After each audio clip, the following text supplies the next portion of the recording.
Kitu cha pili wanachokitumia ni picha yako.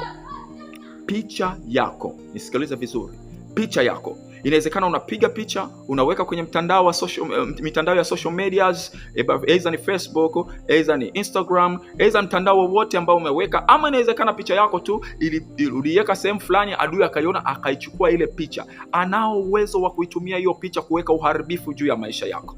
Sisemi usiposti picha, no. Post picha ni sawa, ukiweza kuzifunika kwa damu ya Yesu ni sawa, lakini nakufundisha hili kwa ajili gani? Ili upate maarifa utakapoingia kwenye maombi, ujue sehemu ya kupeleka silaha zako. Ezekiel sura ya 4 mstari wa kwanza, wa pili na watatu. Mstari wa kwanza, wa pili na watatu. Inasema hivi: wewe nawe mwanadamu, jipatie tofali, uliweke mbele yako, kisha chora. Maana kuna mchoro, kuna picha. Kisha chora juu yake mfano wa mji. Manake achole mji juu ya tofali, yani Yerusalemu. Achole mji gani? Yani Yerusalemu. Sasa sikiliza, kabla sijaendelea, sehemu ya mji weka jina lako, achole picha yako wewe. Masaka torobo saka. Tuendelee mbele. Anasema mstari wa pili, ukauhusuru. Kuhusuru manake ukauteke nyara, ukauzunguke kijeshi, ukautawale. Ukauhusuru, ukajenge ngome juu yake na kufanya boma juu yake, ukaweke makambi juu yake na kuweka magogo ya kubomoa ya uzunguke pande zote. Kisha ukajipatie bamba la chuma, ukalisimamishe liwe ukuta wa chuma kati ya wewe na mji huo, ukauelekeze uso wako juu yake, nao utahusuriwa. Jinsi wewe unavyofanya, anasema jinsi wewe unavyofanya hapo kuhusuru katika picha, ule mji nao utahusuriwa. Jinsi yeye atakavyokuhusuru, atakavyokuteka wewe kwenye picha, na wewe pia nafsi yako itatekwa, utu wako wa ndani utatekwa, roho yako itatekwa, maisha yako ya kiuchumi yatatekwa, ndoa yako itatekwa, nao utahusuriwa, nawe utahusuru. Hili litakuwa ishara kwa nyumba ya Israeli.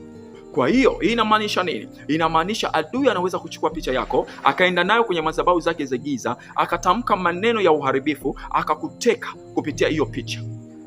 Na chochote atakachokiamuru kifike kupitia hiyo picha kitaweza kukufikia, kwa sababu ile picha ni kiwakilishi chako. Ndio maana hapa tunaona kwamba huyu mtu anaambiwa kwamba chora mji wa Yerusalemu uhusuru. Sasa utasema kwamba huyo ni nabii wa Mungu, na kwa nini? Na Mungu ndio anampa maelekezo hayo. Sikiliza nikwambie, hawa watu walihasi, kwa hiyo Mungu akatumia hii njia kuwapiga mapigo. Sasa sikiliza, shetani anajua siri za Mungu, kwa sababu shetani alikuwa malaika. Kwa hiyo anatumia sayansi ile ya kimungu, lakini anaitumia kinyume kuharibu maisha ya watoto wa Mungu. Kwa hiyo kwa sababu anajua kwamba picha inaweza kupitisha vitu vya baraka ama vya laana, kwa hiyo anaweza kuichukua picha yako akapeleka kwenye madhabahu zake, akaanza kuachilia uharibifu.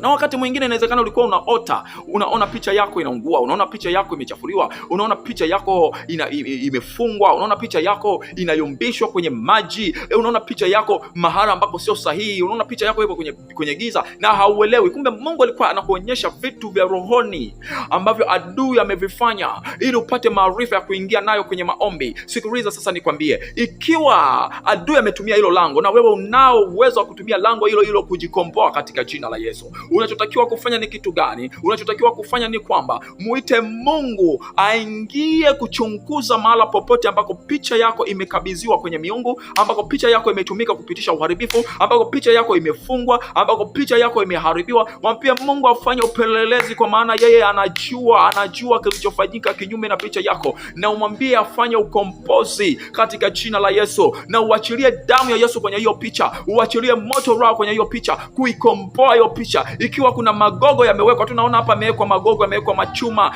umeusuliwa, umewekwa ngome, chochote ambacho kilikuwa kimezunguka hiyo picha, mwambie Mungu achilie moto roho kukomboa katika jina la Yesu, na ule ukombozi utashuka mahala pale, na ule ukombozi utashuka mahala pale, na ule ukombozi utashuka mahala pale. Komboa hiyo picha, omba mpaka uhakikishe kwamba kuna kitu kimefanyika katika ulimwengu wa roho.